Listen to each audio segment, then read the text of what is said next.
예, 안녕하십니까. 이번 주는 그 횡령의 죄에 대해서 주로 알아보도록 하겠습니다. 여러분들 강의 교환 347페이지에 횡령의 죄가 이제 나와 있는데, 뭐 거기 구성요건 체계들 보면 뭐 간단하게 나와 있죠. 그 단순 횡령죄를 기본 구성요건으로 하고 업무상 횡령죄를 가중하는 정도다. 단지 점유 탈물 횡령죄가 있다는 정도 나오는데, 특별법 관련돼 가지고 특정 경제범죄 가중처벌법에 그 횡령액으로 횡령죄로 인해서 얻은 이득액이 5억 이상, 50억 이상일 때는 3년 이상의 유기징역.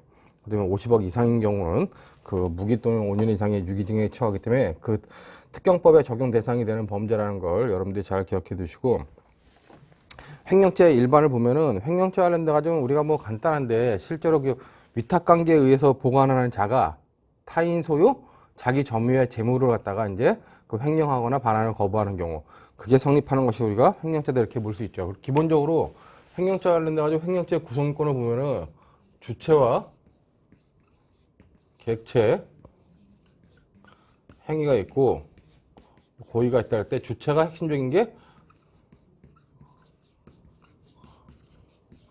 위탁관계에 의하여 타인의 재물을 보관하는 보관자죠. 그 다음에 객체는 타인의 재물인데 이때는 타인 소유, 자기 점유의 재물이다. 행위는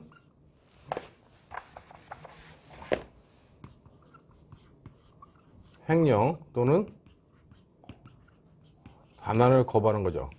자, 여기서 이제 중요한 건 위탁관계인데, 이 위탁관계라고 하는 것은 명시적이거나 묵시적이나 상관이 없다는 거예요. 그렇기 때문에 여러분들 교환에도 보면은 명시적 계약이라든가 아니면 묵시적 합의에 의해서 충분히 위탁관계가 인정될 수 있다. 명시적 계약이나 묵시적 합의가 가능하기 때문에 묵시적 합의와 관련돼 가지고 뭐 법률의 규정, 법률 행위뿐만 아니라 조리나 신의 측에 의해서도 위탁관계가 충분히 인정될 수 있다는 겁니다. 대표적으로 이 위탁관계와 관련돼 가지고 이 위탁관계는 신의 측이나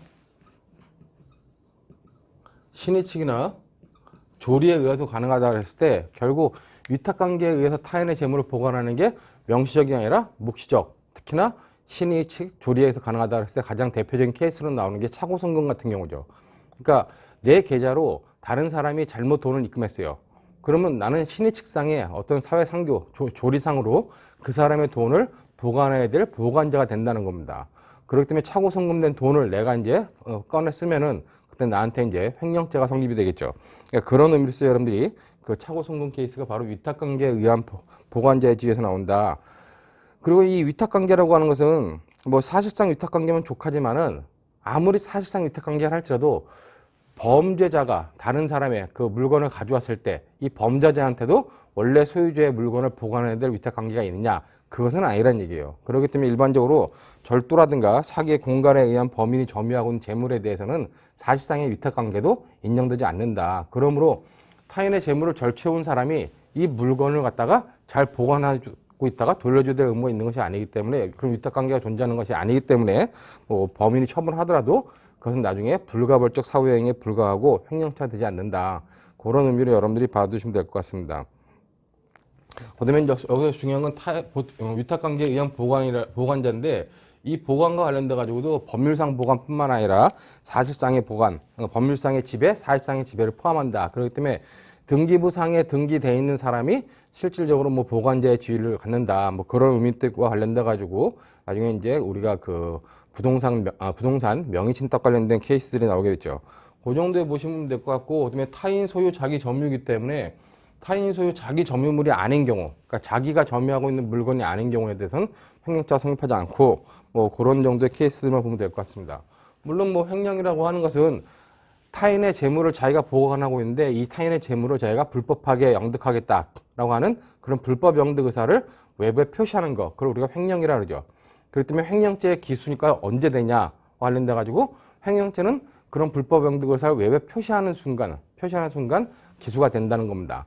단 이제 부동산과 관련돼 가지고 부동산에 대해서는 이제 등기까지 했을 때 기소가 된다고 하는 것이 판례 입장인데, 그런 몇 가지의 중요한 케이스들만 쟁점들만 여러분들이 정리하시면은 횡령죄는 그렇게 어렵지 않을 것 같아요. 단지 이제 우리가 기본 강의에서 횡령에 관련돼 가지고 위탁관계에 어떤 것들이 있느냐 없느냐 보관자의 지위가 있느냐 없느냐 이렇게 복잡하게 길게 설명했지만 여러분들 머릿속에는 횡령죄 그러면 딱 이렇게 위탁관계에 의한 보관, 그러니까 위탁관계가 뭐고 보관이 뭐다. 그다음에 이제 그 타인 소유 타인 점유고 횡령이 뭐다 하는 정도만 여러분들이 잘 파악하고 있으시면 될 것 같습니다. 지금까지 그 모의고사에 나왔던 것뿐만 아니라 기출문제 나왔던 걸로 가지고 횡령죄 일반에서 가장 많이 나왔던 것들은 기본적으로 그 위탁매매와 관련돼 가지고 위탁매매 받은 그 물건을 판매하고 판매 대금을 다 주지 않고 일부만 줬을 때 그 자기가 위탁매매하고 판매한 다음에 받은 그 금전이 과연 위탁자의 소유냐 아니면 수탁자의 소유냐와 관련돼 가지고 아니면 횡령자가 되냐 안 되냐는데 횡령자가 된다는 게 대법원 판례 입장인데 기존의 시험에서는 왜 계속 위탁관계에 의한 횡령자가 나오는지 여러분들 잘 생각해야 돼요. 왜냐면 위탁관계에 의한 위탁매매에 의해서 이제 그 영특했을 때 횡령자가 된다고 하는 것이 중요하게 시험에 나오는 이유는 내가 이 사람한테 물건을 위탁자가 있고 내가 수탁자예요.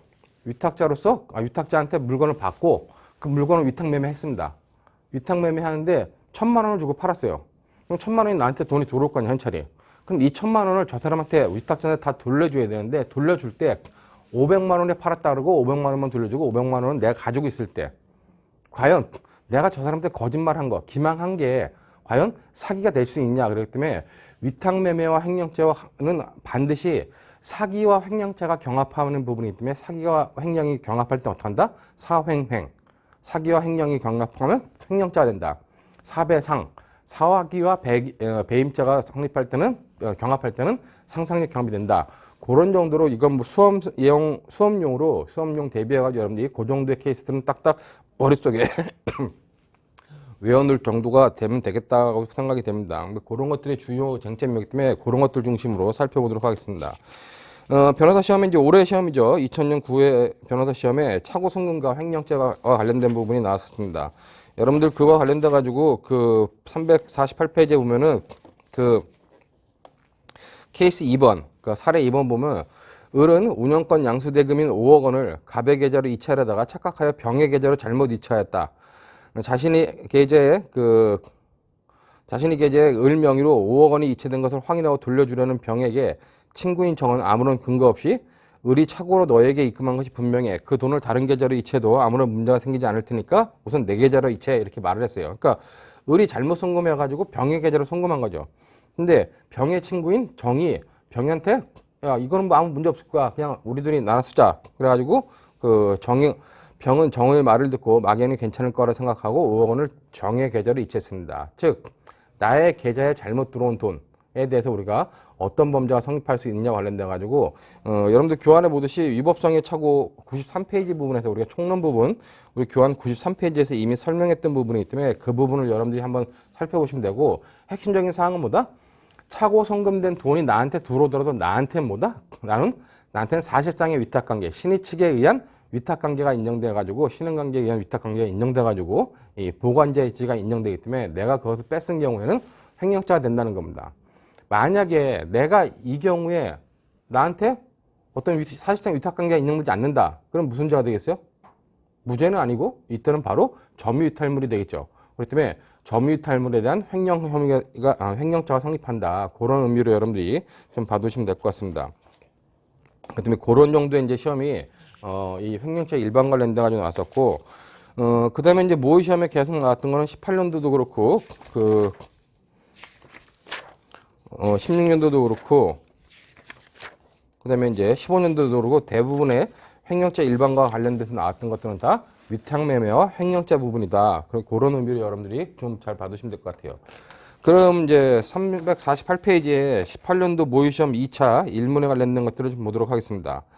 갑은 A의 집에 귀금속이 있음을 알고 을과 병에게 A의 집에 불을 질러 A를 살해하고 귀금속을 가져나와 나눠 갖자고 제안했어요. 즉 갑은 여기 보면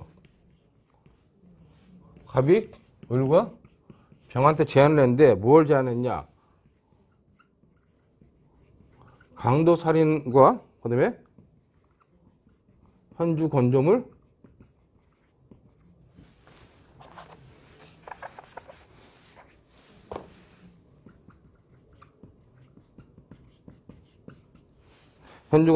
방화 치사의 행위를 갖다가 얘가 제의한 거죠.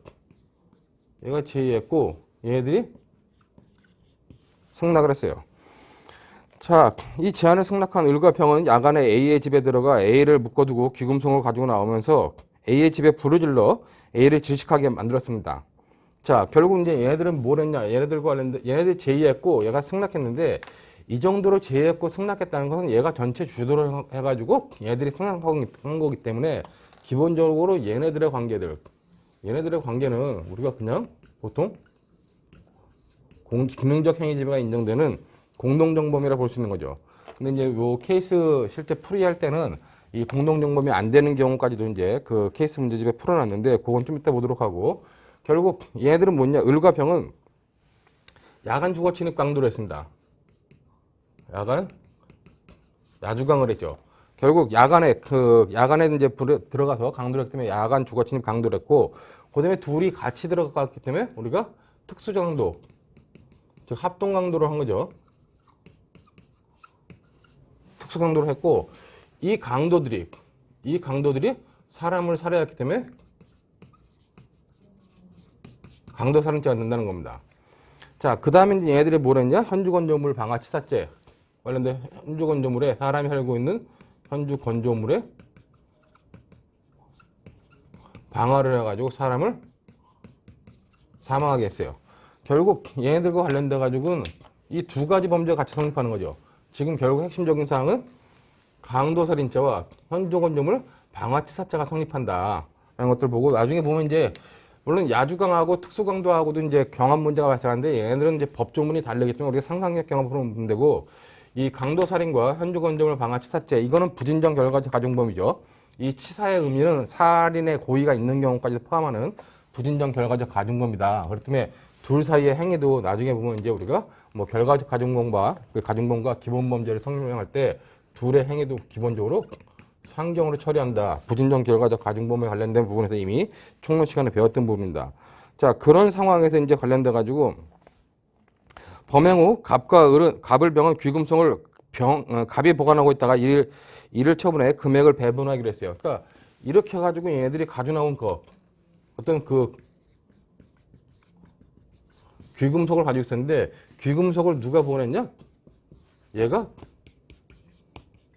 갑이 보관하고 있었던 겁니다. 근데 보관하고 있었는데 관련돼 가지고 갑은 보관 중인 귀금속 가운데 일부를 을과 병 몰래 그 돈을 유흥비로 소비했어요. 그러니까 보관하고 있던 물건 중에 일부를 그 돈을 가지고 있던 보관하고 있던 돈은 유흥비로 쓰고 유흥비를 소비하고 그다음에 이제 건네받은 귀금속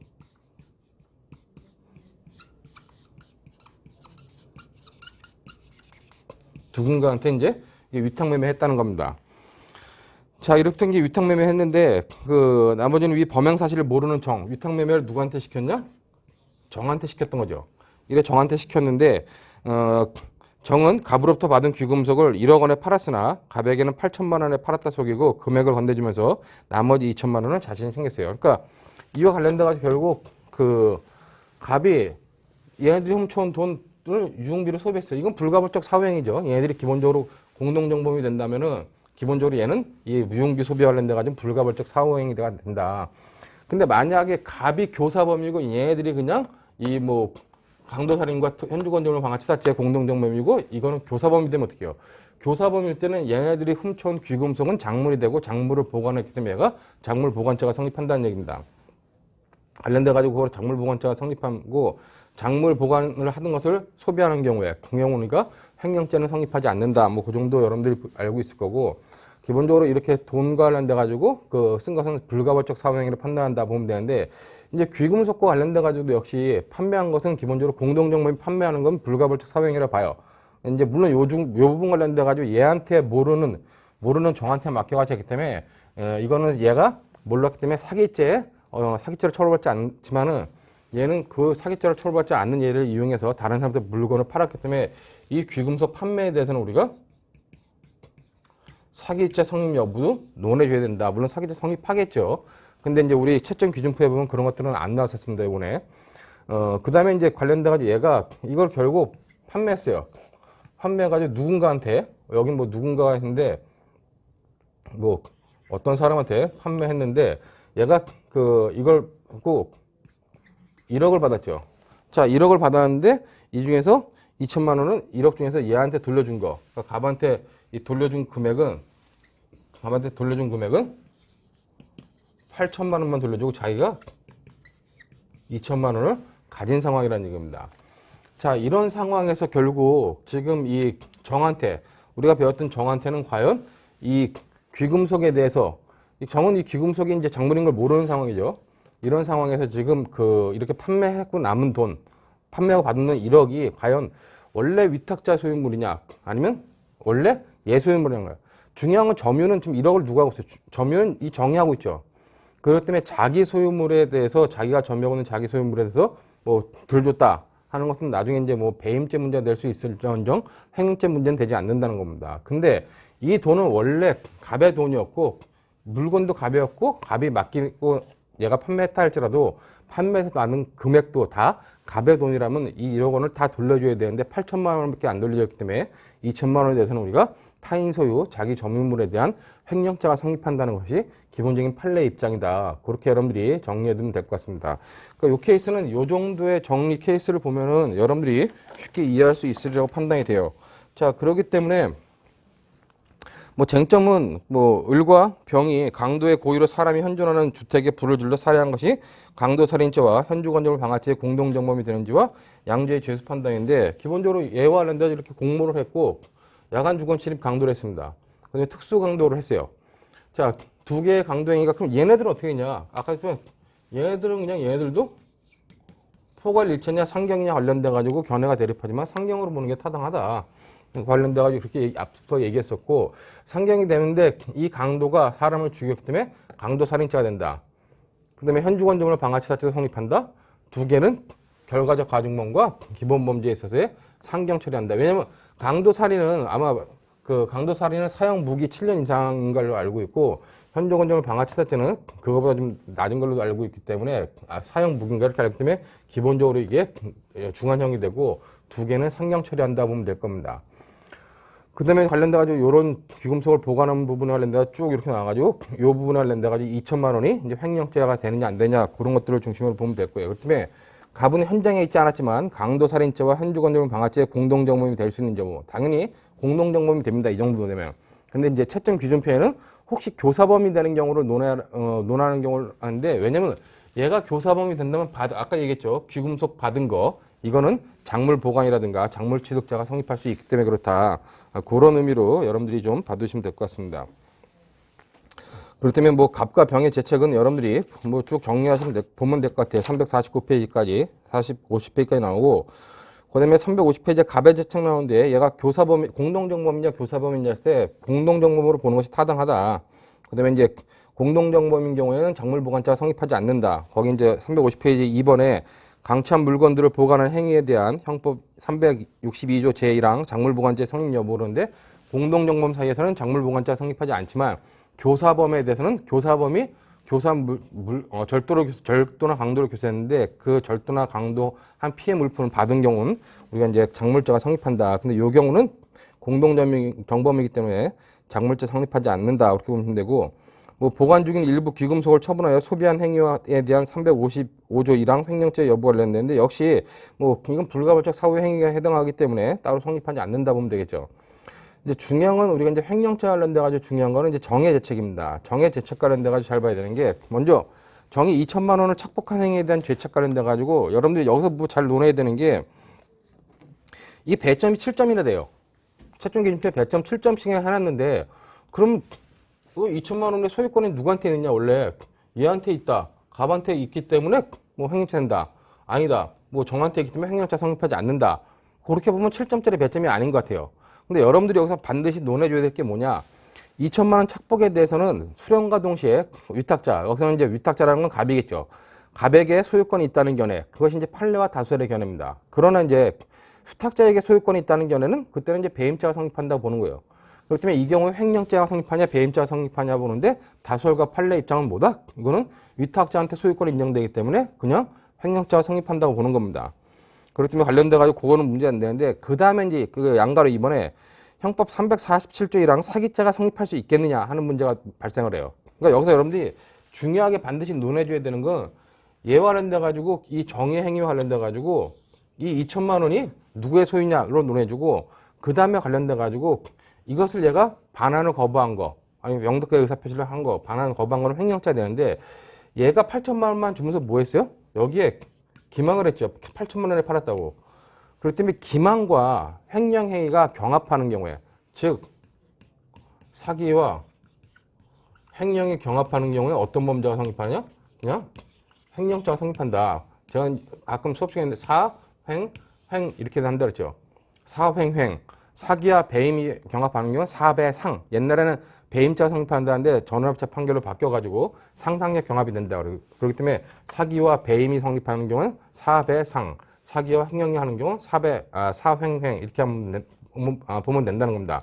이건 뭐 시험을 대비해서 빨리 외워두면 되겠죠. 근데 이제 이유를 알아야겠죠. 이유와 관련돼 가지고 왜 사기와 횡령이 경합하는 경우에 횡령죄가 되냐 관련돼 가지고 여러분들이 그 부분을 잘 이해해야 된다는 겁니다. 거기 보는 것처럼 기본적으로 이 물건은 뭐예요? 사기가 안 되는 것과 관련돼 가지고 횡령이 되는 것과 관련돼 가지고 기본적으로 자기가 자기 소유권은 누구한테 있습니까? 소유권은 갑한테 있고 자기가 점유하는 재물이라는 겁니다. 그렇기 때문에 관련돼 가지고 이것은 이제 횡령죄가 된다는 것과, 사기죄는 기본적으로 기망, 차고, 처분행위가 있어야 돼요. 근데 여기서 이제 처분행위적 속은 사람이 갑인데 갑의 처분행위가 있었어요, 없었어요? 기본적으로 이것이 사기죄가 되지 않는 이유는 기본적으로 처분행위가 없었기 때문이다. 처분행위가 없었기 때문에 사기죄는 성립하지 않고 횡령죄만 성립한다라고 하는 부분을 여러분들이 정확하게 잘 기억해둬야 될 겁니다. 그렇기 때문에 기본적으로 아무리 기망을 쓴 경우에도 타인의 점유하는 재물이 아니므로, 사기죄의 객체는 뭐예요? 사기죄의 객체는 기본적으로 타인 소유, 타인 점유의 재물이에요. 근데 이 재물은 뭐라는 거예요, 지금요? 여기서는 타인 소유지만 자기가 점유하는 재물이기 때문에 사기죄에서 말하는 그 재물에 해당할 수 없다. 그러니까 사기죄에서 말하는 재물에 해당할 수 없고, 사기죄에서 말하는 처분행위가 있을 수 없다. 있을 수 없다가 아니라 이제 없다는 거죠. 그렇기 때문에 사기와 횡령이 기망과 횡령이라고 하는 것이 경합한다 할지라도 그때는 횡령죄만 성립한다라고 하는 점을 여러분들이 잘 기억해 놓고, 이렇게 위탁매매와 횡령이 나올 땐 반드시 이 사횡행이라고 하는 요 논점을 반드시 넣어줘야 된다는 얘기입니다. 그렇기 때문에 그 논점을 빠뜨리면 아마 개별적으로 교수들이 채점한 기준표에 뭐 7점 중에 반반을 하든지 3대 4나 4대 3을 하겠는데 최소한 3점 이상 날아간다는 거죠. 그렇기 때문에 그런 정도의 여러분들이 정리를 잘 해두면 될 것 같아요. 자, 그 다음에 정과 관련돼 가지고 뭐 기본적으로 정은 이 행위, 얘가 절취의 물건이라는 걸 몰랐기 때문에 작물보관죄 같은 경우 성립하지 않는다. 그렇기 때문에 결국 정한테는 그냥 횡령죄만 성립한다. 이런 케이스가 핵심적인 케이스다. 횡령죄 일반에 대해서 그렇게 여러분들이 잘 봐두시면 될 것 같습니다. 자, 이것이 이제 2018년도에 나왔던 거고, 이게 뭐 거의 2년에 한 번, 3년에 한 번씩 모의 시험에 계속 나오죠. 16년도 시험도 거의 뭐 그런 시험이다. 관련돼가지고 또 비슷하게 보시면 될 것 같습니다. 여기도 보면 잠깐 정리를 하고.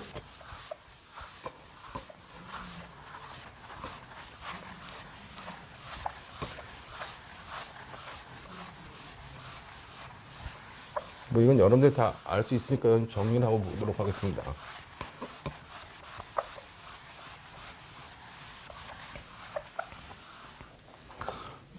자, 16년도 시험도 요거랑 비슷해요. 결국 뭐 비슷한데 핵심은 똑같습니다. 위탁매매와 횡령죄 관련된 거죠. 자, 먼저 위탁매매업을 하는 갑은 분간 그형 A로부터 도자기 매매를 위탁받아 1,000만 원을 받고 팔았습니다. 결국 이 갑이라는 사람이 있었는데, 갑이라는 사람은 뭐 하는 사람이야? 갑은 기본적으로 그 위탁매매를 하는 사람이에요. 위탁매매업자죠. 근데 이 사람이 분간형 A로부터 도자기 판매를 위탁받습니다. 위탁매매를 의뢰받아요. 자, 의뢰해가지고 얘가 지금 누구한테 판매를 했어요. 판매를 했는데 관련돼가지고 1,000만 원을 받고 팔았습니다. 1,000만 원에 판매했죠. 이제 이 상태였는데 그의 여자친구, 갑의 여자친구 을이 갑에게 도자기 가격을 속여 500만 원만 A에게 주라고 사줘야 했습니다. 여기 이제 을한테는, 갑한테는 을이라고 하는 여자친구가 있었는데 얘가 을이 갑한테 뭘 했어요? 얘가 받은 1000만 원 중에서 500만 원만 주라 했죠. 그럼 관련돼가지고 1000만 원 팔았는데 결국 얘는 얘한테 500에 팔았다 속이고 500만 원만 준 겁니다. 결국 앞에 우리가 위탁매매와 횡령을 했는데 얘는 횡령행위를 한 거고 얘는 또 뭘 했어요? 결국 횡령행위를 교사한 거죠. 근데 얘는 위탁매매업자이기 때문에 결국 업무상의 횡령죄를 저지른 거고 얘는 업무상 횡령죄를 교사한 겁니다. 그러면 이제 부진정신문범에 대한 교사범 성립 여부와 관련돼 가지고 33조 단서가 이제 문제가 되겠죠. 자, 그렇기 때문에 그런 거 관련돼 가지고 이제 보면 될 것 같고, 자, 중요한 건 이제 이렇게 했는데 그 나머지 500만 원 중에서 200만 원은 갑과 을과 함께 유흥비로 소비하고 300만 원은 을에게 맞게 보관하도록 했습니다. 그럼 여기 가서 여기 500만 원이 남을 거 아니에요. 관련돼 가지고 그 얘네 둘이 남긴 500만 원, 500이 있는데 이 500 중에서 그 200은 소비하고 300은 을이 보관했다는 겁니다. 자, 여기서 갑과 을이 횡령한, 교사해가지고 횡령한 돈을 갖다가 썼어요. 200만 원을. 쓴 거 자체 이건 뭐다? 소비한 거? 이거는 그냥 불가결적 사후행위 된다는 거예요. 근데 300만 원은 어떻게 써요? 300만 원은 갑이 A한테 보관시켰죠. 근데 얘는 뭐 갑과 을이 만약에 공동정범이다 그러면은 횡령한 물건을 얘가 보관하더라도 문제되지 않아요. 이미 앞에서 봤던 거죠. 근데 지금 이 케이스에서는 뭐였어요? 얘가 교사를 한 거고 얘는 업무상 횡령죄, 얘는 업무상 횡령죄 교사범이고 처벌은 나중에 횡령죄로 처벌받겠죠. 근데 중요한 건 뭐다? 얘는 교사범이기 때문에 얘가 이 300만 원을 보관한다면 이거는 그냥 작물 보관죄가 성립한다는 겁니다. 작물 보관죄, 작물 취득죄도 성립할 수 있겠는데 기본적으로 보관시켰다는 의미이기 때문에 보관죄가 성립한다. 그 정도로 여러분이 보시면 될 것 같아요. 그런데 A가 이 사실을 알고 친구 병과 술을 마시다가 그간의 사정을 얘기하자 병은 이를 빌미로 갑으로부터 돈을 뜯어내기로 마음먹고 갑을 불러서 나의 형이 검사인데 소비한 돈을 내놓지 않으면 혼내주겠다라고 겁박하였고 병에게는 형이 없었지만 병의 말을 듣고 겁에 질린 갑은 A에게 전해주라고 하면서 병에게 500만 원을 주었어요. 하지만 또 병은 돌려주지 않았다는 겁니다. 자, 관련돼 가지고 이제 이 사실을 얘가 이게 500만 원만 돌려준 사실을 A가 알게 돼 가지고 A가 병한테 뭐 지시를 한 건 아니고 병한테 얘기했지만 얘가 얘한테 공갈을 한 거죠. 야, 500만 원 돌려달라. 고 협박을 했는데 협박을 통해서 돈을 요구했기 때문에 이건 공갈죄가 된다 보면 돼요. 나중에 관련돼 가지고 그 공갈 행위해 가지고 얘가 일로 500을 주게 돼요. 그리고 얘는 이제 500을 갖다가 소비하게 되죠. 자, 뭐 이런 문제와 관련돼 가지고 이제 그 500만 원 쓰셨다. 그 정도 이제 케이스를 보시면 되고, 그 다음에 이제 그 사례 2번 문제는 승계적 공동정범 문제인데, 나중에 뭐 얘가 알아가지고, 이 사실을 알아가지고 얘가 이제 뭐 이 병에 뭐 애를 유괴해가지고, 뭐 유인해가지고 이제 뭐 하는 부분인데, 그 승계적 공동정범의 문제로서, 승계적 공동정범 141페이지에서 설명했던 부분입니다. 그렇기 때문에 사실관계 이와 관련된 거기를 살펴보시면 되고, 결국 여기와의 쟁점은 갑의 이제 가장 큰 쟁점인데, 갑은 도자기 위탁 판매 대금 1000만 원 중 500만 원을 A에게 주지 않고 임의로 사용한 행위에 대해서 업무상 횡령죄가 성립하는지 여부를 따져야 돼요. 그러니까 우리가 얘는 위탁 매매 업자라기 때문에 이런 걸 놓치면 안 되죠. 여러분들 이런 걸 놓치면 어떻게 해요? 그냥 횡령죄가 되는구나. 얘는 횡령죄 교사범이 되는구나. 33조 본문이 적용되는구나. 이렇게 했는데 그러면 벌써 배점된 점수들이 많이 날아간다는 겁니다. 분명히 맨 첫 번에 위탁 매매 업을 한다 그러기 때문에 얘는 위탁 매매 업을 하는 사람이 업무상의 횡령을 저지른 거다. 그렇게 보면 될 것 같고, 이제 중요한 건 관련돼 가지고 얘가 뭐 또 하나 빠뜨렸는데 갑과 A는 그 형제 관계를 했죠. 근데 분가한 형제이기 때문에 친족 상도례에 대해서 친족 상도례가 적용되더라도 그 뭐 고소가 있어야지만 논할 수 있는 범죄가 된다. 친고죄가 된다. 이렇게 보면 될 것 같고, 그다음에 이제 관련돼 가지고 얘가 그 횡령 행위 관련된 것들을 반드시 알아야 되는 게 500만 원만 돌려주고 500만 원 돌려주지 않았어요. 요 500만 원이 횡령죄가 됐는데 중요한 업무상 횡령이 되는데 이 부분에서도 논해야 될 게 반드시 그 사기가 횡령죄가 경합하는 부분이기 때문에 사횡행위라고 하는 부분을 여러분들이 잘 정리해둬야 될 것 같습니다. 그 다음에 이제 관련돼 가지고 500만 원 중 200만 원을 유흥비로 소비한 행위, 300만 원을 보관시키는 행위와 관련돼 가지고 뭐 소비한 행위는 불가벌적 사후행위가 되지만은 이것을 보관시키는 행위, 그러니까 얘는 작물보관죄가 아니라 얘만 달리 을이 작물보관죄가 성립할 거다. 그 다음에 관련돼 가지고 뭐 을의 경우는 갑의 횡령 범행에 가담한 행위하는 대책 300만 원 보관에 관하여 작물 취득 여부인데 이건 뭐 교사한 거는 업무상 횡령을 교사한 거고 그다음에 33조 단서 때문에 얘는 업무상 횡령죄의 교사범이 되지만 처벌은 그냥 단순 횡령죄의 교사범으로 처벌된다. 그렇게 보면 될 것 같고 이 부분 관련돼 가지고 작물보관죄 성립한다. 이제 병에 관련돼 가지고는 얘가 협박을 통해서 나의 형이 뭐 검사인데 뭐 돈을 안 내면 혼내주겠다. 이거는 제3자가 그 협박을 할 수 위해를 가할 수 있다라고 하는 것을 얘한테 인식시키면 충분히 협박으로 인정되기 때문에 협박을 통해서 돈을 요구했기 때문에 공갈죄가 성립한다. 그다음에 이제 500만 원을 A에게 전해주지 않은 것은 별도의 범죄에 해당하냐. 뭐 공갈로 받은 돈을 자기가 소비했기 때문에 이거는 불가벌적 사후행위가 된다. 그렇게 여러분들이 받으면 될 것 같아요. 뭐 요런 정도의 케이스가 관련돼 가지고 지금 이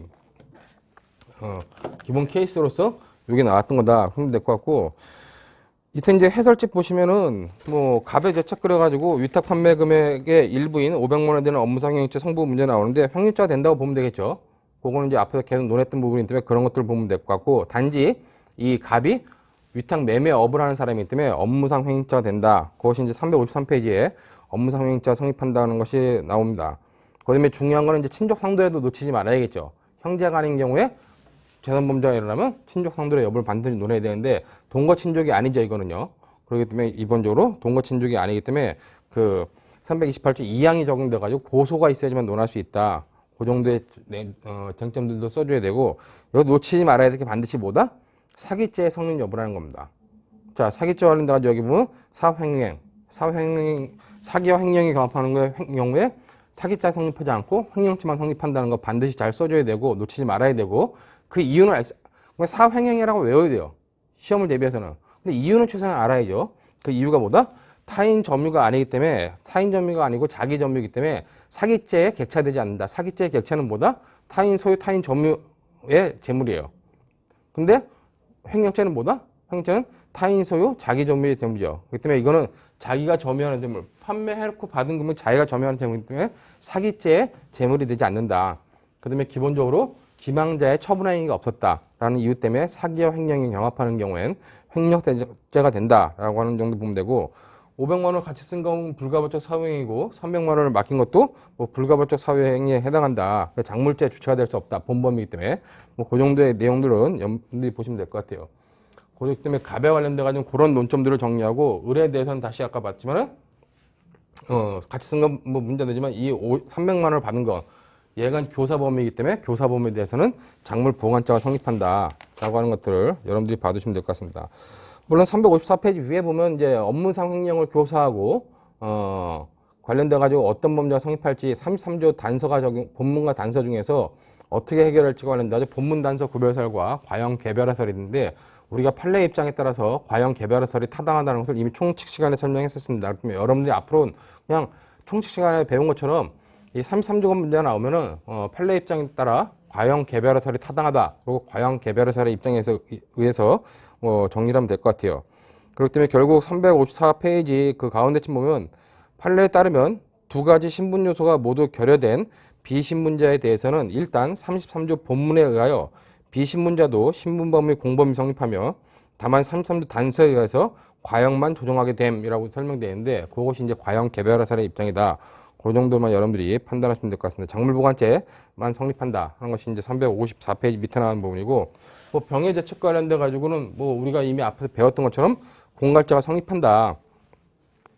물론 여기 관련돼 가지고 얘가 이제 자기 형이 없으면서도 형이 검사라고 속였던 부분에 대해서 뭐 관련돼 가지고 뭐 기망도 있었기 때문에 기망과 공갈이 경합하는 경우에 피해자가 어떤 거에 의해서 이제 그 재산을 넘겼냐와 관련돼 가지고 문제될 수 있는데, 여기는 이제 그 갑이 겁에 질려 가지고 속아서 넘긴 것보다 겁에 질려서 500만 원을 건넨 것이 명백하므로 사기죄 자체는 성립하지 않는다고 보고 사기는 처음부터 그러므로 성립하지 않는다, 이렇게 여러분들이 정리하시면 될 것 같습니다.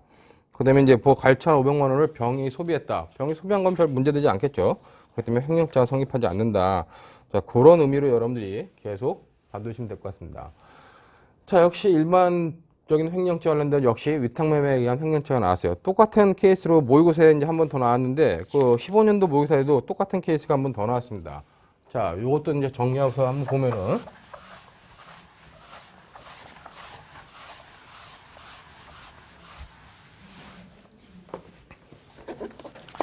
자, 15년도 모의고사 1차와 관련돼 가지고 이제 갑은 A가 집에 현금과 귀금속 등을 많이 보관하고 있다는 사실을 알고 을과 병에게 자세한 범행 실행 방법과 평소 알고 있던 A의 집 내부 구조 및 도주 방법 등을 알려주고 이를 훔치자고 제안했습니다. 결국 갑이 거의 그 범행을 계획하고 주도했죠. 제안했고 을과 병은 이를 승낙했습니다. 자, 결국 관련돼 가지고 여기서 이제 갑, 을, 병이 있는데 얘네들은 합동절도, 즉 특수절도죠. 특수절도로 갖다가 공모를 합니다. 공모를 하고 그다음에 이제 관련돼 가지고 갑은 자신과 을은 A의 집 담을 넘고 들어가 그 현금 등을 훔치기로 하고 병에게는 A의 집 앞에서 망을 보면서 도주할 차량을 대기시켜 놓으라고 했어요. 자, 결국 얘네들은 같이 이제 범행을 실행한 거예요. 그렇기 때문에 기본적으로 이 뭐 A라는 사람 집 앞에 A의 집이 있는데 이 집 앞에 와가지고 갑, 을, 병이 있고 얘는 망을 본 겁니다. 얘네들이 같이 들어가기로 했는데 이 들어가기로 할 때 이게 실행의 착수다.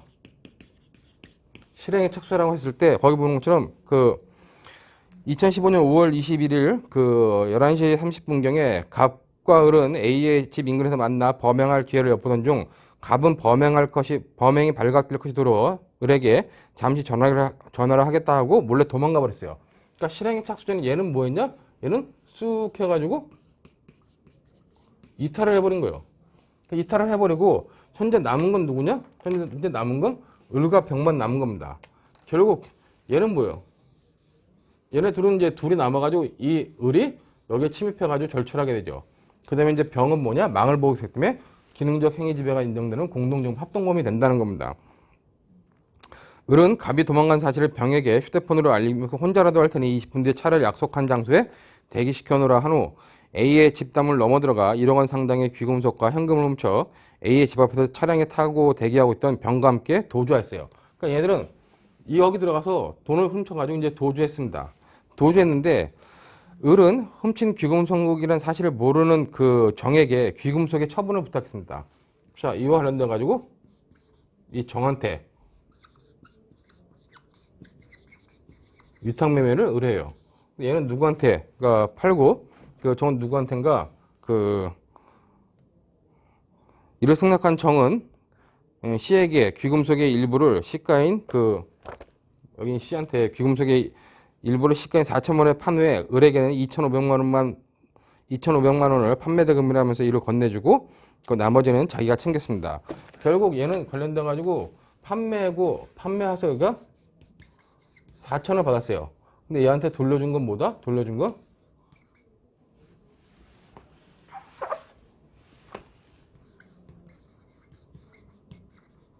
2,500만 돌려줬다는 겁니다. 그렇기 때문에 1,500만 원에 대한 횡령죄가 그 병한테 성립할 수 있겠냐죠. 뭐 앞에서 봤던 논리대로 보면 결국 병한테는 1,500만 원에 대한 횡령죄가 성립한다. 그렇기 때문에 위탁매매에서 이제 그 소유권이 누구한테 있느냐 관련된 걸 논해줘야 되고 속였던 부분에 대해서 사업횡령이라고 하는 두 가지 논점을 반드시 언급해줘야 된다. 그렇게 여러분들이 받으면 될 것 같습니다. 뭐 이 케이스 관련돼 가지고 이제 보면은 설문 쟁점 357페이지에 뭐 쟁점 나오는데 뭐 귀금속 절취와 관련돼 가지고 그 을과 병은 A에 대한 특수절도죄. 그 결국 을과 병은 뭐요? 합동해서 같이 시간적 장소 협동을 통해 가지고 절취한 게 되죠.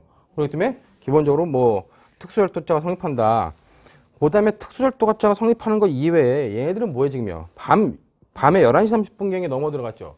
넘어 들어갔기 때문에 우리가 이건 야간 주거 침입 절도가 될 수 있다는 겁니다. 그렇기 때문에 얘네 죄에 대해서 그 을과 병의 죄에 대해서 기본적으로 얘네는 야간 주거 침입 절도 그 다음에 합동절도가 성립해요. 근데 이 부분에 관련돼 가지고 야주절을 일로 안 보고 그냥 폭처법상의 공동 주거 침입으로 보기도 한다는 겁니다. 근데 이제 야주절로 보거나 야주절에 합동절도가 성립한다. 얘네 상정이다. 아니면 공동주거침입이 성립한다. 이렇게 볼 수 있는데 공동주거침입이 성립하는 거 관련돼 가지고 이제 요 케이스에서는 폭적법상에 공동주거침입이 성립한다로 케이스를 봤습니다. 근데 뭐 이렇게 야주절로 보더라도 크게 문제되진 않는다. 관련돼 가지고 결국 얘는 을과 병은 합동절도 성립하고 야주절이 성립한다. 근데 두 개 범죄, 이것과 이것이 성립할 때는 실체적 경합, 이것과 이것이 성립할 때는 기본적으로 뭐 상상적 경합으로 보는 것이 타당하지 않을까라고 이제 판단이 됩니다. 요것도 실체적 경합이나 뭐 상상 경합 둘 중에 하나 볼 수 있는데 제 생각에 그렇다는 거고, 이제 중요한 건 그 다음에 이제 관련돼 가지고 결국 갑의 재책인데 갑은 뭐예요? 갑은 이제 실행 착수하지 이탈했어. 그럼 얘는 공범관계에서 이탈이 공범관계 이탈이야 공모관계 이탈이 인정될 수 있겠느냐 관련돼 가지고는 객관적 요건과 주관적 요건 두 가지가 필요하다 그랬죠. 그러니까 이탈의 주관적 요건으로서는 이탈의 의사표시를 해야 되는데 이탈의 의사표시를 뭐 명시적으로 아니면 묵시적으로 했다 보면은 과연 전체 범행 계획을 갑이 세워놓고 했는데 얘가 투입한 에너지를 인과성을 제거했느냐 그랬을 때 제거하지 않았기 때문에 기본적으로 이탈의 그 효과는 인정되지 않을 겁니다. 그럴 때 그런 부분들이 359페이지에 쭉 정리된 거죠. 그렇기 때문에 여러분들 보시면은 얘가 이탈이 인정되려면 주관적 요건으로서 이탈의 의사표시를 해야 되고 객관적 요건으로서 인과성 제거를 해야 돼요. 물론 인과성 제거에 대해서는 제거가 필요하다는 필요설, 제거가 필요 없다는 불효설, 그 다음에 구별설이 있는데 뭐 기존까지는 여러분들이 계속 구별설에 의해서 봤을지 모르겠는데 혹시를 대비해가지고 이렇게 얘가 주도를 했다면은 뭐 구별설에 하더라도 별 문제 없어요. 근데 얘가 주도자인지 애매할 때는 그냥 필요설에 의해서 판단하더라도 충분하다. 그래서 관련돼가지고 여기 교환에는 뭐 이탈의 객관적 요건 그래가지고 인과성 제거 필요설, 인과성 제거 불효설, 구별설로 돼 있고 판례는 뭐 구별설의 입장이라고 돼 있는데 여러분들은 필요설의 입장으로 써도 충분하다. 그렇기 때문에 필요설에 의하든 구별설에 의하든 얘는 전체 계획을 준비했기 때문에 인과성 제거를 하지 않았죠. 그렇기 때문에 뭐 이탈의 공모관계 이탈이 인정되지 않고 얘네들이 저지른 범죄에 대한 공동정범이 다 성립한다. 뭐 그 정도의 내용들 여러분들이 보시면 될 것 같아요. 그렇기 때문에 뭐 얘네들이 한 범죄에서 얘가 이제 공동정범 이후에 이제 공동정범이 성립하는 것이 합동절도에 공동정범이 성립하냐 그랬을 때 합동절도에 특수절도에 공동정범이 당연히 성립하고 폭적법상 공동주거 침입에도 역시 공동정범이 성립할 거다. 그렇게 여러분들이 받으시면 될 것 같습니다. 그 다음에 이제 360페이지 나온 게 마지막 나온 게 이제 예의 재책이죠. 그러니까 예의 재책 관련된 논해야 되는 케이스 논점은 반드시 두 개가 뭐다? 두 개가 위탁 매매 대금. 그러니까 위탁 매매 대금. 이 매매 대금이 누구의 소유냐?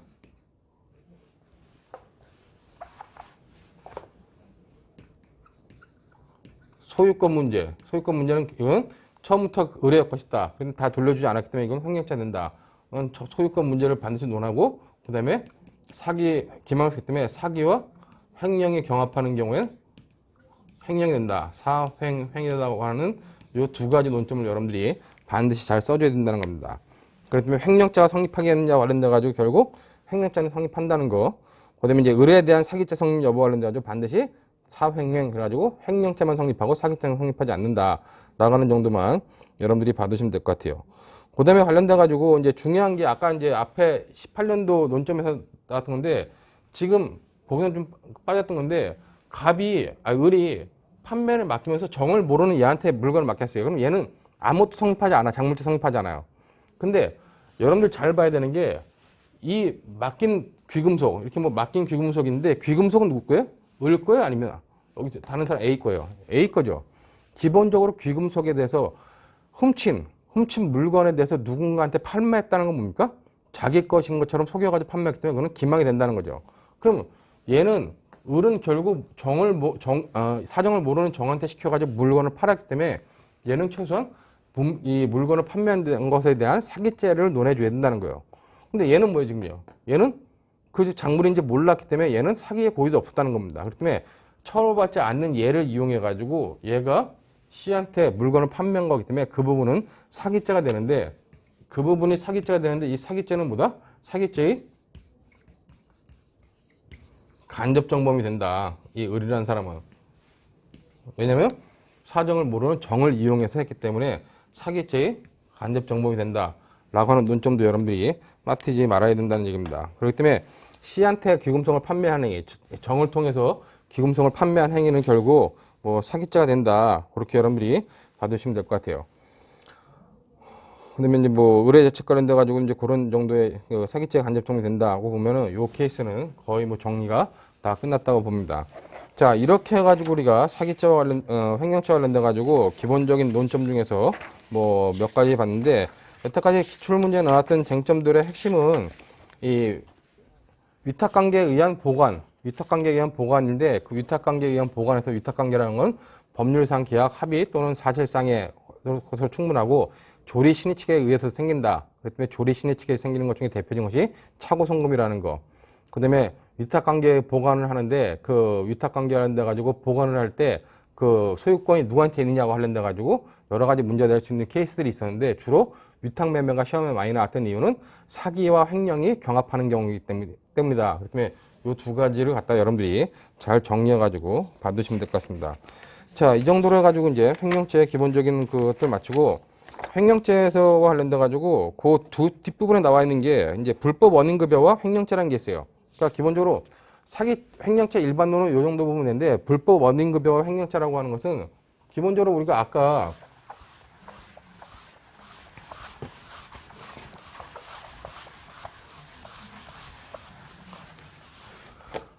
그 아까 앞에서 봤던 것처럼 횡령이라고 하는 거는 그 타인의 물건, 위탁관계에서 보관하고 있는 타인의 물건을 갖다가 그 불법 영득 의사를 표시하는 거예요. 근데 불법 원인급여물이 뭔지는 여러분들이 이미 알 겁니다. 이 불법 원인급여와 횡령죄와 관련돼 가지고 불법 원인급여와 횡령죄 이외에 불법 원인급여와 사기죄를 꼭 비교해서 여러분들이 잘 판단해 줘야 된다는 겁니다. 먼저 362페이지에 보시면은 그 불법 원인급여라고 그래가지고 불법한 원인으로 재물을 급여했기 때문에 급여자가 재물의 반환을 청구할 수 없게 된 경우에, 우리 민법 746조에 나오는 거죠. 불법 원인 급여물이. 그랬을 때 불법 원인으로 급여된 위탁물을 수탁자가 임의로 처분한 경우에 횡령죄가 성립할 수 있겠냐는 겁니다. 즉 대표적인 케이스가 갑이 을한테 뭐 1억을 줬어요. 1억을 주면서 자 1억을 누구한테? 공무원한테 전달하라고 얘가 을한테 1억을 건넸습니다. 이 1억이 결국 와가지고 여기에 1억이 있어. 근데 을이 얘한테 전달하지 않고 어떻게 해요? 을이 전달하지 않고 이걸 갖다가 횡령했을 때, 즉 반환을 먹어버렸을 때, 우리가 사회에서 말하는, 흔히 말하는 배달사고라는 거죠. 자, 이런 배달사고가 났을 때 과연, 이 배달사고가 났을 때 과연 얘한테 횡령죄를 물을 수 있겠느냐 관련돼 가지고, 이 갑이 을한테 1억을 주는 이유는 뭐예요? 뇌물로 건네주라고 1억을 준 거잖아요. 불법한 원인에 의해서 건네준 거기 때문에 이 갑한테는 뭐가 됩니까? 갑은 이 1억에 대해서 갑은 반환 청구를 못 한다는 게 기본적으로 우리가 민법의 746조의 얘기죠. 그러면 갑은 을한테 1억을 줬지만 1억에 대해서 반환 청구를 못 해. 그 반환 청구 못하는 돈을 얘가 뇌물로 제공하지 않고 얘가 써버렸다. 그래서 얘한테 횡령죄 제처가 물을 수 있겠느냐는 겁니다. 자, 이와 관련돼 가지고 민법상으로 반환 청구가 인정되지 않는 물건을 갖다가 소비한 경우에 횡령죄로 처벌하는 건 법질서에 맞지 않는다 그래가지고 우리나라의 판례와 다수의 입장은 뭐다? 이럴때 얘한테는 횡령죄가 성립하지 않는다. 1억을 횡령한 거, 이 횡령죄 성립하지 않는다. 횡령죄가 성립하지 않는다는 것이 뭐 다수의 견해이고 판례의 견해이다. 그렇게 여러분들이 받으시면 될 것 같아요. 그렇기 때문에 거기 보는 것처럼 횡령죄 부정설, 수탁자한테 소유권이 들어온다는 거죠. 얘가 반환 청구를 할 수 없기 때문에 이 1억은 얘한테 넘어온 거다. 소유권이 얘다. 얘기 때문에 횡령죄가 성립하지 않는다는 겁니다. 횡령죄 긍정설은 얘한테 비록 반환 청구를 행사하지 못하지만 1억을 넘겨준 것에 대해서는 얘한테 소유권이 유보돼 있는 거다. 아직까지. 단지 반환 청구만 못한 거다. 뭐 민법상에서 말하는 뭐 자연채무에 불과하다 뭐 이런 얘기겠죠. 근데 결국은 뭐다? 뭐 그런 두 가지 견해가 대립한다면 절충설을 주장하는 경우도 있어요. 절충설은 이게 불법한 위탁물이 불법 원인급여물이 불법 원인급여냐, 불법 원인급여물이냐 관련돼 가지고 나눠서 보는데 큰 의미는 없고 횡령죄 부정설, 긍정설이 대립하지만 판례와 다수의 입장에서 횡령죄가 부정된다. 이거는 이미 제가 앞에 이 재산범죄 들어오기 전에 그 무죄법리라고 쭉 정리했던 부분 있죠. 관련돼 가지고 여러분들이 케이스에서 보면서 불법 어린금요물을 횡령했다? 이거는 횡령죄 성립하지 않는다. 명확하고 확고한 판례 입장이기 때문에 그걸 여러분들이 딱 정리하면 돼요. 자, 근데 문제는 뭐냐? 이거 말고 이거는 이제 횡령에 관련된 부분이고, 자, 갑이 돈이 많아. 근데 을이 얘한테 기망을 해요. 기망을 해가지고 갑과 을이 뒤에 병이라는 뭐 공무원이 있다. 공무원이 있고 얘가 사업가예요. 사업가인데 기망을 해도 을이 야, 갑, 너 사업을 잘 하려면 얘한테 돈을 줘야 돼. 공무원에 돈 좀 줘야 되니까 나한테 돈 1억을 내놔. 그래서 얘가 처분행위를 했어. 속아가지고 기망을 했고 얘가 착오를 해가지고 처분행위를 한 겁니다. 처분행위로 1억을 을한테 건네준 거예요. 1억을 갑이 을한테 건네준 이유는 을보러 이 공무원한테 잘 봐달라고 부탁하라는 의미로 돌려줬다는 거죠. 그랬을 때 사기죄가 성립할 수 있겠냐는 겁니다. 즉 불법 어린급여와 횡령죄와 관련돼 가지고 불법 어린급여와 횡령죄에서는 횡령죄가 안 된다고 봐요. 그러나 불법한 원인을 목적으로 기망수단을 썼다 할지라도 뭐다? 그거는 사기죄가 성립한다는 것이 또 학설과 판례 입장이라는 얘기예요. 그렇기 때문에 여러분들이 불법 어린급여와 횡령죄, 불법 어린급여와 사기죄는 명확하게 구별을 해두고 불법 어린급여와 사기죄 보시면은 반환 청구가 불가능한 불법 어린급여물, 뇌물로 공여된 재물이죠. 뭐 이런 재물 관련돼 가지고 사기죄에 객체될 수 있겠느냐?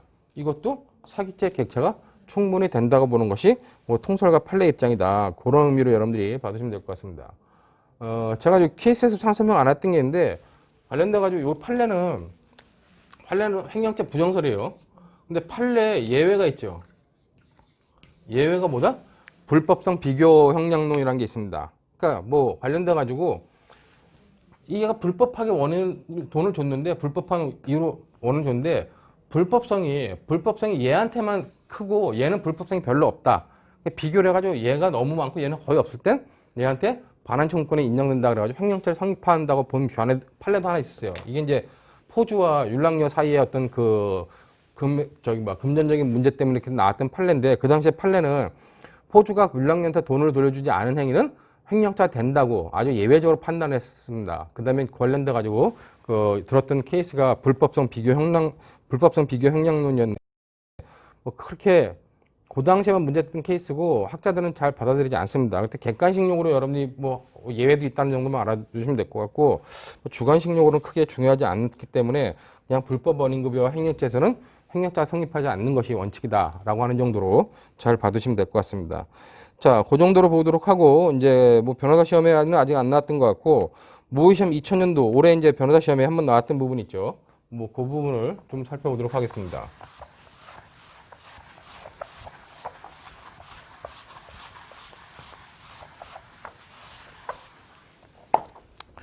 자, 거기 뭐 보이스피싱 범죄단은 조직 쭉 해가지고 이제 보이스피싱 범죄단 관련된 조직 문제가 나왔는데 그 부분은 이제 사례 1번 문제는 우리가 이제 336페이지에서 보이스피싱 범죄라면서 이미 앞에서 설명했던 부분입니다. 그렇기 그 부분을 여러분들이 살펴보시면 되고 오늘 살펴볼 건 사례 2번에서 이제 관련돼 가지고 을이 돈을 인출하는 과정에 갑이 개입된 사실을 알게 된 병이 갑과 전화하면서 돈을 돌려주지 않으면 목숨을 내놓아야 할 것이라고 하자 겁에 질린 갑은 모처에 있는 은신장소로 도피를 했습니다. 그러니까 이 케이스가 기본적으로 뭐였냐면 앞에서 뭘 좀 보면은 그냥 갑 관련돼 가지고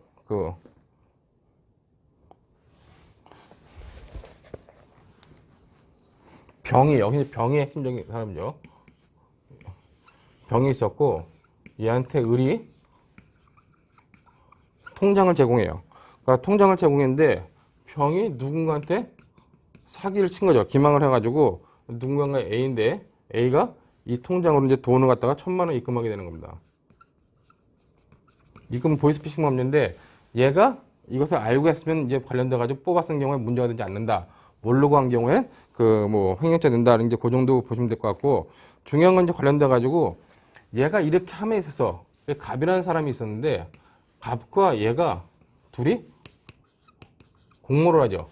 이 통장에 있는 1000만 원을 뽑았었는데 1000만 원을 얘가 이제 인출해 뽑았었는데 그거를 갑과 같이 이제 공모를 하게 된 거예요. 이제 그러자 을이 돈을 인출하는 과정에 갑이 개입된 사실을 알게 된 병이 이제 갑과 전화하면서 돈을 돌려주지 않으면 목숨을 내놓아야 할 것이라고 하자 겁에 질린 갑은 모초에 있는 은신처로 도망하였습니다. 결국 관련돼 가지고 병이 얘한테 뭐란 거예요?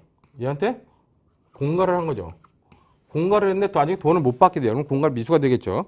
관련돼 가지고 이렇게 했는데 갑이 친구인 정에게 보이스피싱 조직으로부터 위협을 받고 있다고 고민을 이야기하자 정은 자신이 잘 아는 사법경찰관 피해가 해결할 수 있는 것처럼 이야기를 했습니다. 그러니까 결국 관련돼 가지고 그 갑은 사법경찰관 피해에게 돈을 주어 고민을 해결하기로 마음먹었는데 이를 알게 된 정은 사실은 사법경찰관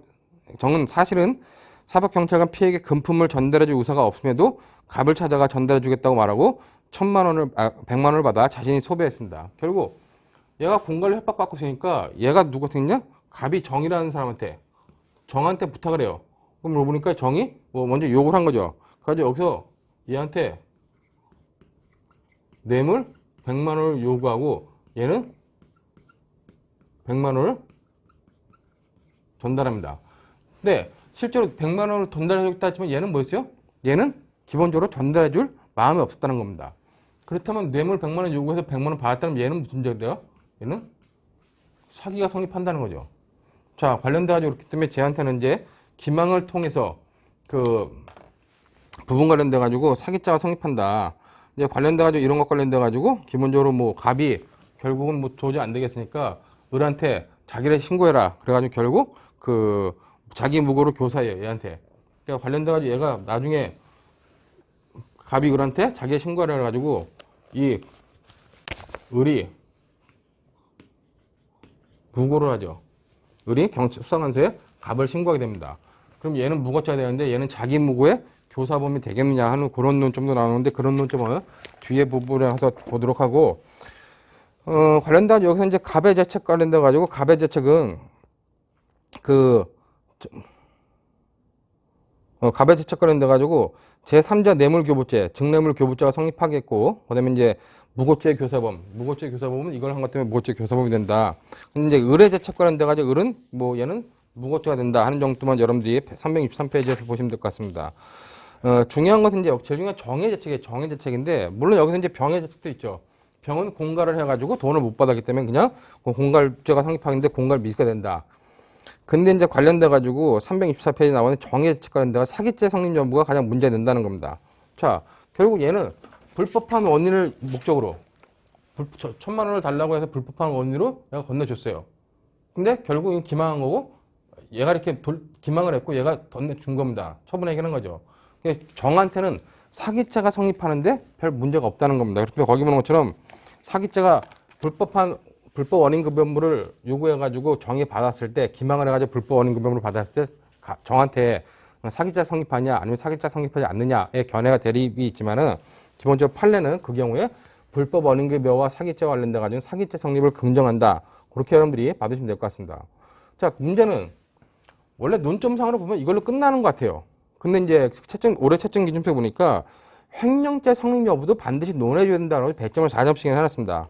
그럼 이유가 뭐냐? 여러분들 거기 교환에 파란색으로 써놨는데 뭐 색깔이 안 드러나는 사람들은 고딕체로 써놨죠. 정에게 사기죄가 성립하지 않는다는 견해. 그러니까 얘가 사기죄가 성립한다는 견해에 의하면은 뭐 횡령죄 안 넣어도 될 것 같아. 근데 사기죄가 성립하지 않는다고 하는 뜻보다 얘한테 횡령죄 여부를 논해야 되기 때문에 그 횡령죄 성립 여부도 논해야 된다는 거예요. 근데 또 혹시 저기서 사기죄가 성립한다 할지라도 보다 사기죄가 성립한다는 견해에 의하더라도 사기죄 기수 이후에 새로운 영득은 그 별도로 횡령은 성립하지 않는다는 점을 언급할 필요가 있다. 그렇기 때문에 이제 그 횡령죄 성립 여부를 반드시 논해 준다는 거예요.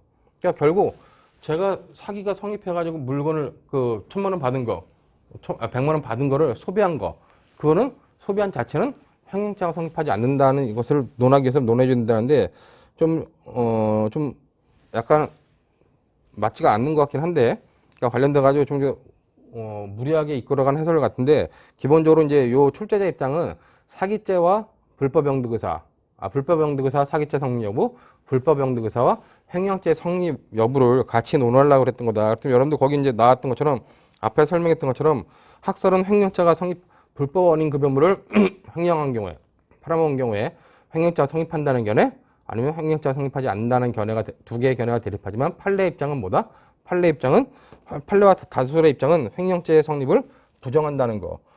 그런 정도의 케이스를 여러분들이 잘 봐주시면 될 것 같고, 그 다음에 제3자 뇌물취득죄와 뭐 성립 모르는데 관련돼서 그것도 성립한다는 거, 그 정도의 케이스를 여러분들이 좀 봐두시면 될 것 같습니다. 그렇기 때문에 최근 들어서 불법 원인급여와 횡령죄는 뭐 제가 볼 때는 그냥 뭐 객관식용 정도나 받고 아니면 뭐 사령 문제보다는 뒷부분에 나오는 뭐 기록형 문제에서 그냥 불법 원인급여 횡령죄는 단순히 무죄가 된다는 거라고 하는 것들은 이제 봤는데, 이런 부분들이 사령 문제도 들어오기 때문에 불법 원인급여와 횡령죄, 불법 원인급여와 사기죄 부분을 교환에 따로 이제 목차를 만들어 넣어놨습니다.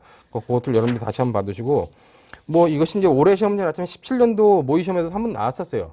그러니까 17년도 모의 시험에서도 그런 부분이 나왔었는데, 뭐 제가 교환에는 배임죄에서 설명한다는데, 우리가 뒤에 교환 395페이지 정도에 보면은 배임죄와 관련돼 가지고 이제 그런 부분이 나오기 때문에 그때 가서 다시 한번 살펴보도록 하고, 이 정도 해가지고 이제 불법 원인급여와 횡령죄까지 뭐 마치는 것을 하도록 하겠습니다.